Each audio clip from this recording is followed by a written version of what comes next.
ಚಲಿಸ್ತಾ ಇದ್ದ ಕಾರಿನ ಮೇಲೆ ಪೆಟ್ರೋಲ್ ಬಂಕ್ನ ಲೈಟಿಂಗ್ ಕಂಬ ಬಿದ್ದು ಸಮಾಜವಾದಿ ಪಕ್ಷದ ನಾಯಕ ಸಾವನ್ನಪ್ಪಿರುವ ಘಟನೆ ಉತ್ತರ ಪ್ರದೇಶದ ಪ್ರತಾಪಗಢ ಜಿಲ್ಲೆಯ ಬಾಬುಗಂಜ್ ಮಾರುಕಟ್ಟೆ ಬಳಿ ರವಿವಾರ ನಡೆದಿದೆ. 47 ವರ್ಷದ ಲಾಲ್ ಬಹದ್ದೂರ್ ಯಾದವ್ ಮೃತರು.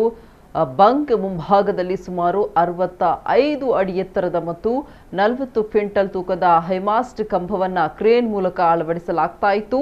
ಈ ಸಂದರ್ಭದಲ್ಲಿ ಕ್ರೇನ್ನ ಪಟ್ಟಿ ತುಂಡಾದ ಪರಿಣಾಮ ಕಂಬ ನೇರವಾಗಿ ಚಲಿಸ್ತಾ ಇದ್ದ ಕಾರಿನ ಮೇಲೆ ಬಿದ್ದಿದೆ.